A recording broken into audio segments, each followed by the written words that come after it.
Oke, mulai. Sudah.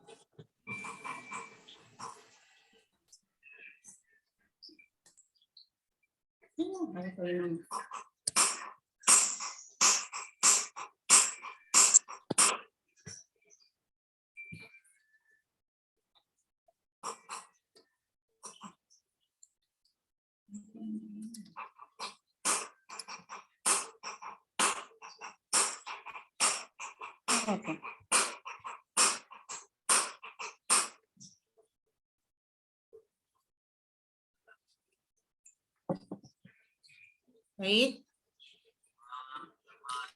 Baik, Assalamualaikum warahmatullahi wabarakatuh dan selamat pagi. Yang terhormat Bapak dosen pengampu mata kuliah, Profesor Bapak Dr. Nana Sumarna SPD MKes. Di sini saya akan mempresentasikan makalah yang berjudul pengembangan model pembelajaran challenge based learning terhadap kemampuan berpikir kritis siswa kelas 4 pada SDN 69 Kendari. Ya, Pak. Kita mulai kepada latar belakang. Seperti yang kita ketahui, pendidikan adalah suatu proses yang kompleks dan melibatkan berbagai pihak, khususnya keluarga, sekolah, dan masyarakat. Sebagai lingkungan pendidikan yang dikenal sebagai pendidikan, ada pendidikan abad 21 ini sangat relevan dengan tujuan pendidikan di Indonesia, sebagaimana yang tercantum dalam Undang-Undang Sisdiknas Nomor 20 Tahun 2003, bahwa pendidikan nasional berfungsi untuk mengembangkan kemampuan dan membentuk watak serta martabat dari peserta didik. Ya, slide 3. Selanjutnya,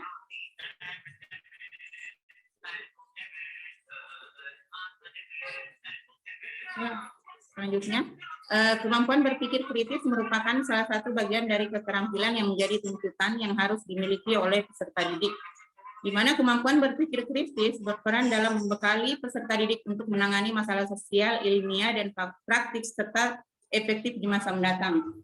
Kemampuan berpikir kritis mensintesis, menganalisis, dan mengaplikasikan serta mengevaluasi berbagai informasi yang didapat dari hasil observasi, pengalaman, refleksi, dan hasil proses yang digunakan sebagai dasar saat pengambilan tindakan. Adapun rumusan masalahnya yaitu bagaimana peran guru dalam mengembangkan model pembelajaran challenge based learning, kemudian bagaimana cara meningkatkan kemampuan berpikir kritis siswa. Selanjutnya, apakah dengan model challenge based learning ini potensi kemampuan berpikir kritis siswa dapat dikembangkan. Tujuan dari penulisan yaitu untuk mengidentifikasi implementasi model pembelajaran siswa. Kemudian salah satu referensi guru dalam memberikan layanan belajar yang lebih holistik atau menyeluruh di setiap muatan pelajaran.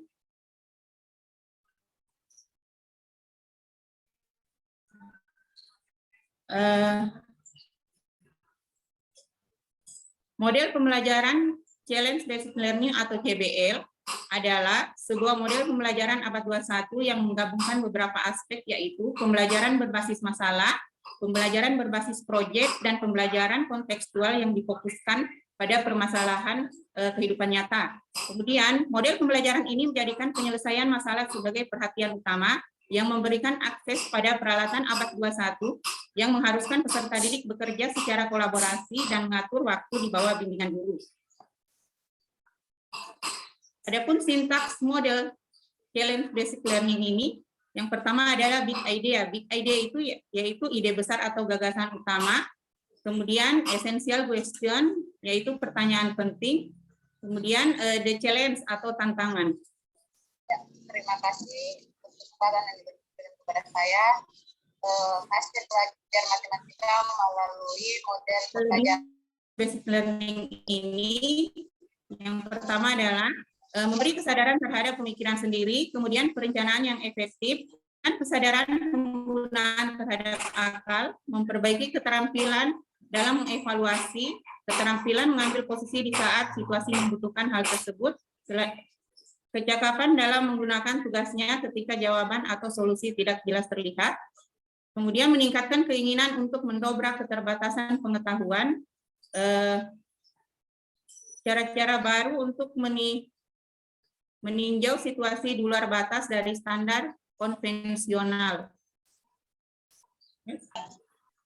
Peran guru dalam pembelajaran model challenge-based learning ini yaitu peran utama guru bergeser dari memberikan informasi kepada membimbing konstruksi pengetahuan untuk siswa dari masalah yang awalnya tidak jelas, kemudian siswa memperbaiki masalah tersebut. Setelah itu mengembangkan pertanyaan, menyelidiki topik, menggunakan berbagai macam bahan sumber utama, dan mengerjakan berbagai kemungkinan solusi sebelum mengidentifikasi yang paling urgen dari masalah tersebut. Kemudian dokumentasi proses dan produksi temuan yang berkualitas lebih lanjut berfungsi untuk memberikan relevansi proses dengan masalah kehidupan yang sebenarnya atau dalam kehidupan nyata. Berpikir kritis. Nah, berpikir kritis ini adalah cara berpikir yang bertujuan untuk menemukan suatu keputusan yang masuk akal, yang dapat memutuskan untuk melakukan sesuatu. Berpikir kritis difokuskan ke dalam pengertian sesuatu yang penuh kesadaran dan mengarah kepada sebuah tujuan. Nah, kemampuan berpikir kritis adalah suatu proses yang dilakukan siswa dengan terampil dan aktif secara terorganisasi, yang memungkinkan siswa mengevaluasi bukti terhadap observasi dan komunikasi, informasi, argumentasi. Untuk mengembangkan kemampuan dan keterampilan berpikir kritis, peserta didik dalam proses pembelajaran yaitu yang pertama, mempersiapkan materi pelajaran dengan baik, yang kedua, mendiskusikan materi pelajaran yang kontroversi, ketiga, mengemukakan masalah yang menimbulkan konflik kognitif, keempat, menugaskan peserta didik menemukan pandangan-pandangan yang bervariasi terhadap suatu masalah, yang kelima, menugaskan peserta didik menulis artikel untuk diterbitkan dalam suatu jurnal, kemudian yang keenam, menganalisis artikel dari koran atau media lain untuk menemukan gagasan atau ide baru. Yang ketujuh, memberikan masalah untuk menemukan solusi yang berbeda-beda. Kedelapan, memberikan bacaan yang berbeda dengan tradisi peserta didik untuk didiskusikan. Kemudian yang kesembilan, mengundang orang yang memiliki pandangan yang kontroversial. Ya, itu saja yang bisa saya paparkan pada makalah hari ini. Adapun yang ingin bertanya, yang kurang jelas dari materi yang telah saya paparkan, saya beri kesempatan mengingat waktu dan ada 2 penanya saja. Ya. Bu. Ada yang ingin ditanyakan dari makalah yang telah saya paparkan ini atau ada yang kurang jelas? Saya persilakan kepada penanya. Ya, saya Bu Kisnawati. Ya, silakan Ibu Kisnawati. Terima kasih atas kesempatan yang diberikan kepada saya.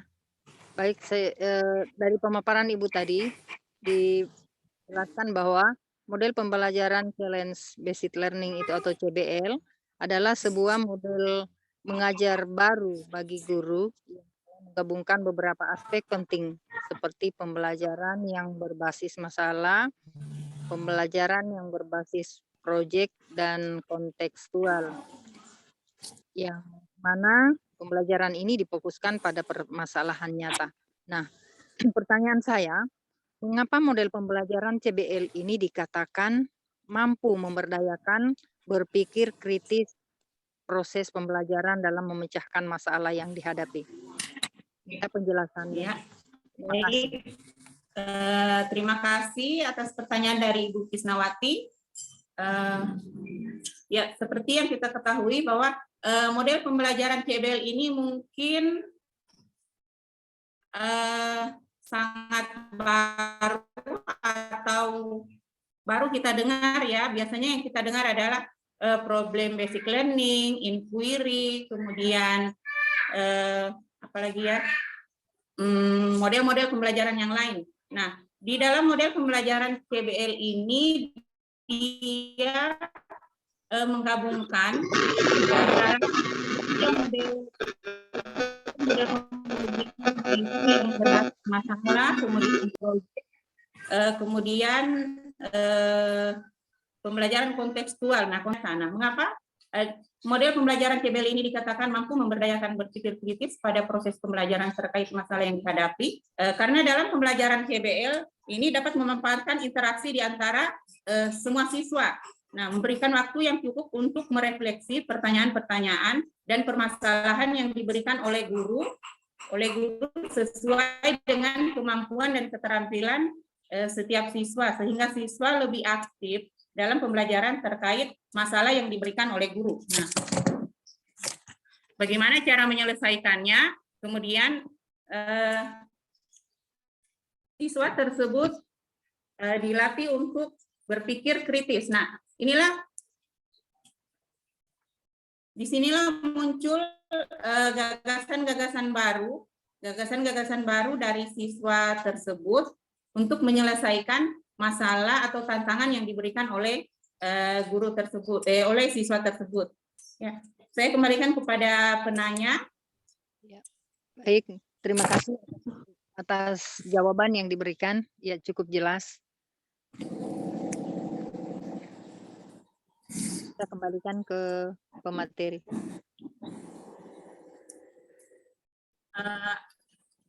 Mungkin ada tambahan lain yang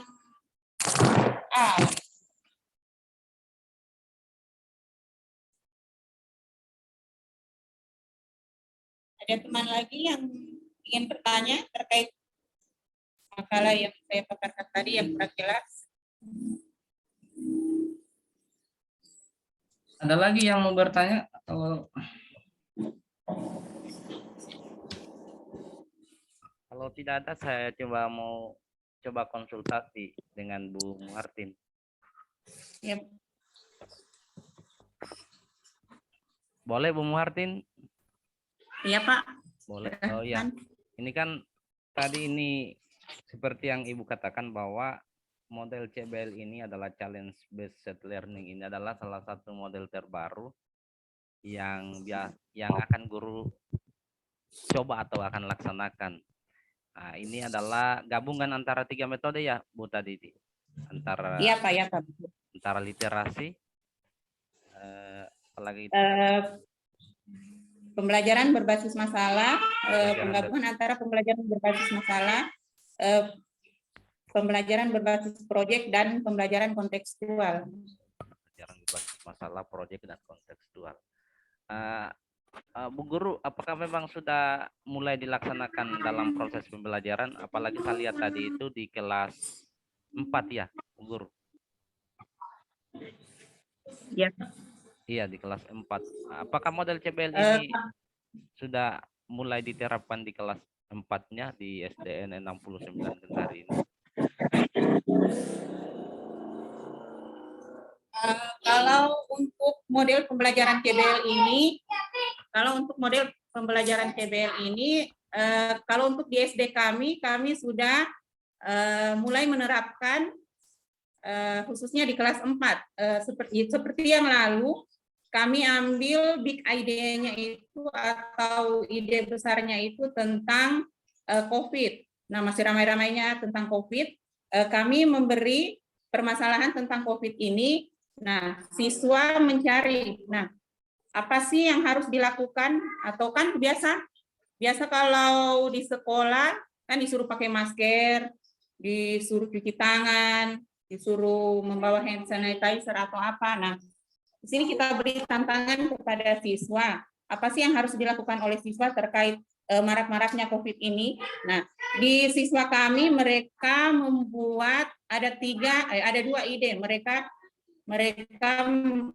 membuat tempat cuci tangan yang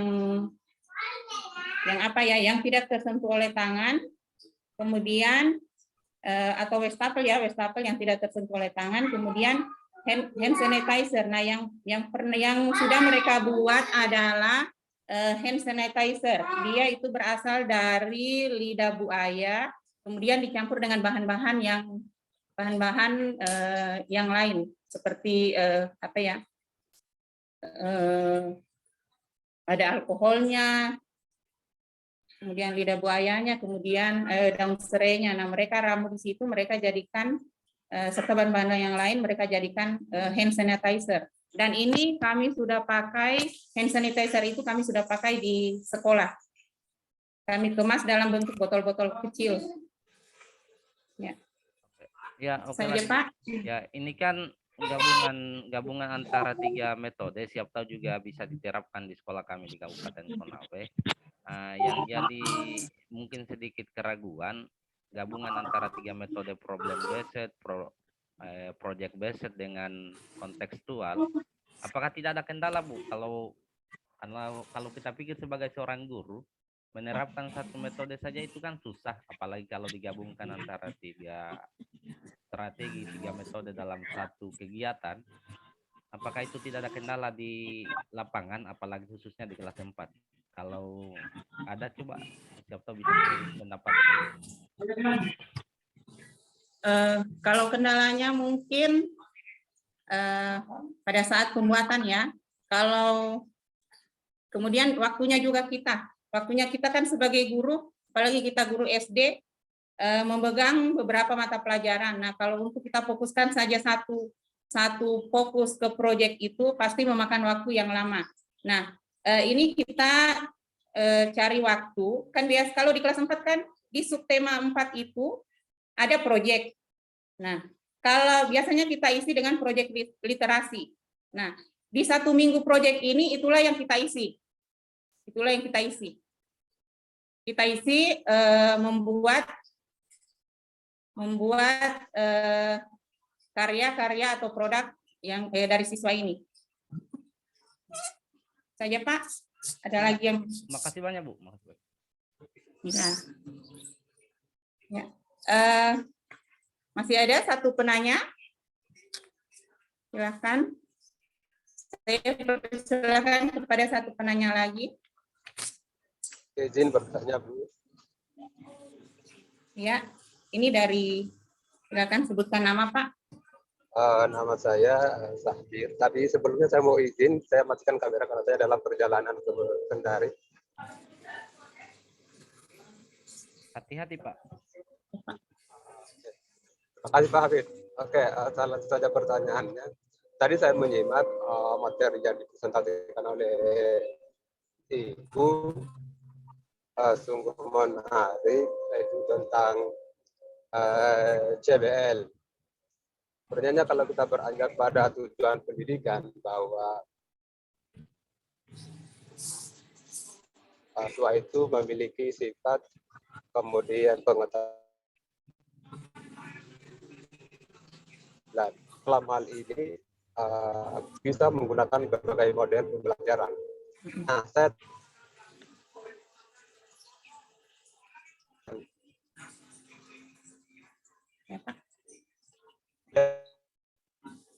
Halo, Pak Sahbir.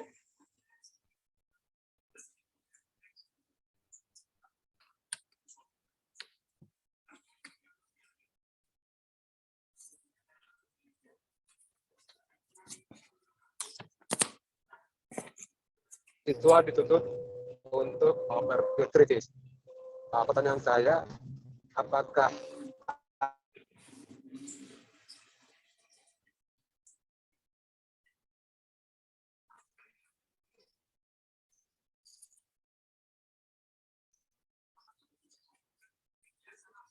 Jaringannya ini Pak Sabir ini sudah bagus.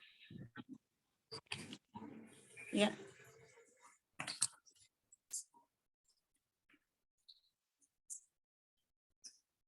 Ya, Pak Sabir, suaranya putus-putus. Sudah tidak ada di dalam.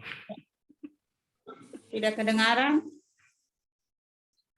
Pak Sabirnya sudah keluar sendiri, Bu. Oke.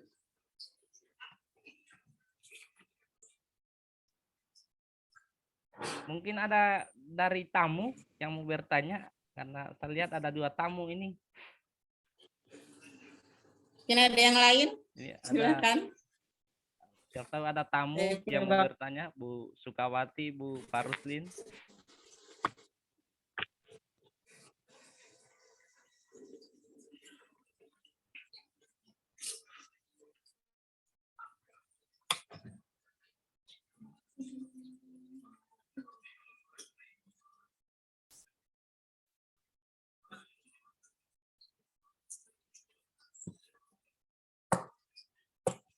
Ya, atau ada yang lain yang mau bertanya, silakan.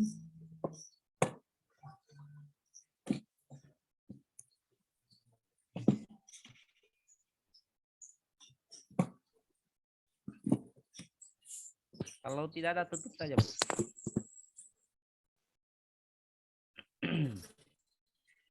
Ya, baik. Kalau sudah tidak ada yang bertanya, mungkin teman-teman sudah merasa jelas ya dengan makalah saya hari ini. Saya ucapkan terima kasih kepada teman-teman yang telah meluangkan waktunya untuk hadir pada pagi hari ini. Saya ucapkan banyak terima kasih. Saya akhiri. Assalamualaikum warahmatullahi wabarakatuh. Waalaikumsalam warahmatullahi wabarakatuh. Warahmatullahi wabarakatuh.